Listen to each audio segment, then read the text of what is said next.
Dati po akong manginginom, walang trabaho, hindi mahilig mag-aral, tatambay-tambay, painom-inom. Si Eric po ay bunso sa 8 magkakapatid.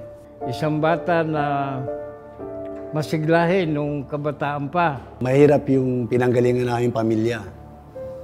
So nakatira kami sa squatter, yung nanay ko, tindera sa palengke. Ako po ay isang seaman at hindi ko po na-monitor masyado ang kanyang paglaki. Yung tatay ko, halos nakikita ko lang nung araw sa picture. So, pagka umuwi yan, galing ng abroad, naiilang ako na lumapit sa kanya kasi parang feeling ko nahihiya ako sa kanya. Ngayon, itong si Eric ay nagsisipag din naman na pumapasok sa eskwelahan. Pero siyempre, hindi natin alam kung talagang nag-aaral ba talaga siya. Nakikita ko rin na talagang si Eric ay laging inom.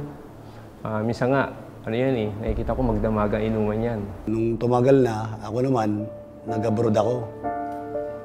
Pagbalik ko, nagulat na lang ako kay Eric eh.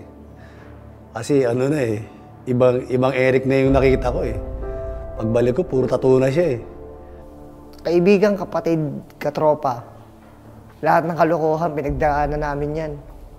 Halos, minsan wala kaming laman yung mga tiyan namin.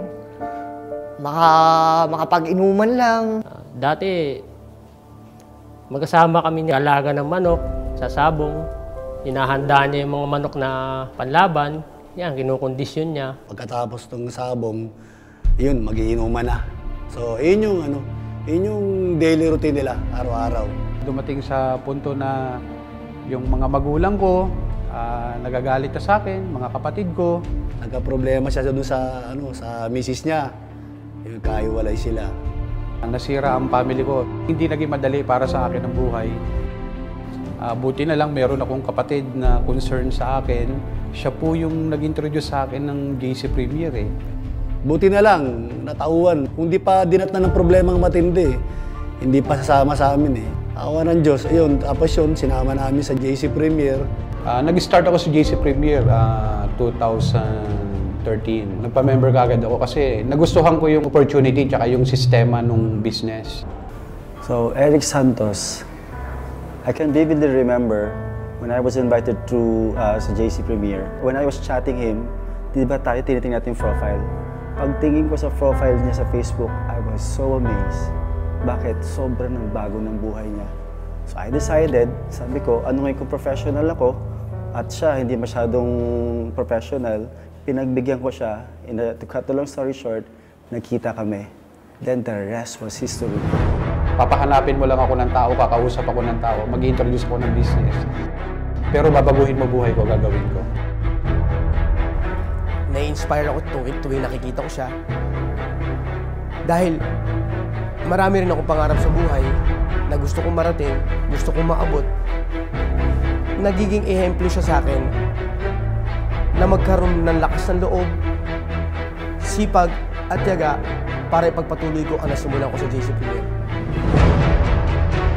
Nagamay ko na yung takbo ng negosyo hanggang sa naging madali na sa akin yung mga mahihirap na part. Hanggang sa dahan-dahan nakikita ko lang yung sarili ko na gumagaling ako sa business.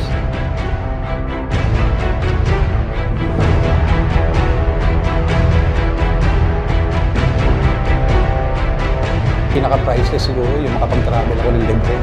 Pero because of JC Premier, halos yung buong Asia, naikot ko na.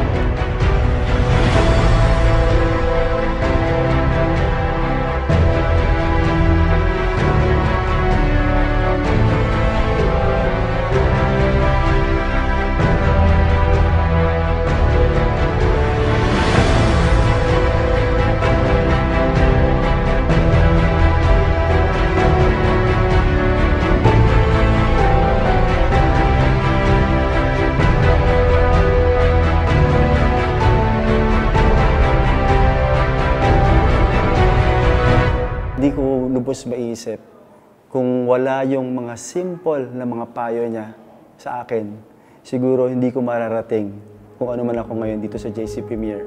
Yung care niya sa bawat distributor, is pare-pareho lang. Ang dami niyang naituro sa akin, hindi lang dito sa JC Premier, kundi sa mga pang-personal na buhay namin, sa pang-personal na buhay ko. Kami naniniwala na si Eric ay isang instrumento na ginamit ng Diyos para siya ay makatulong din sa mga mamamayang Pilipino at hindi lang dito sa Pilipinas, kundi sa buong mundo. Sana kung ano man siya ngayon, sana huwag magbabago. Yung ganun pa rin. Saludo ko sa'yo, Eric Santos. Hindi lang siya upline para sa akin, kundi isang kapatid, kaibigan, at kapamilya. Meron kang busilak na puso. Alam ko kasi yung puso mo kasi galing tayo sa wala eh. So alam ko, hindi ka nakakalimot na tumulong sa kapwa. Hindi na namin nakakainuman, hindi na namin nakakasama. Kaya nakakamiss din si Eric. So ngayon, salamat Rek, kasi nandiyan ka para sa akin. Kahit na magkaibang landas na tayo, masaya ako sa narating mo. Kasi alam ko, mabait kang tao. Mabait kang tao, Rek. Nagpapasalamat lang ako talaga kay God kasi minsan napapaisip ako kung bakit nga ako blinas ng ganito. Siguro alam niya na alam ko rin ang buhay ng pagiging wala kasi matagal naman na akong wala. At mukhang alam din niya na kaya ko ang responsibilidad na makatulong sa nakakarami, na makatulong din na maabot ng iba ang kanilang mga pangarap. Siguro ginagamit niya akong instrumento para makita ng lahat na kaya ng kahit sino na umasenso. Natutuwa ko na naging matagumpay siya sa kanyang hanap buhay, sa kanyang pagsisikap na mabuhay.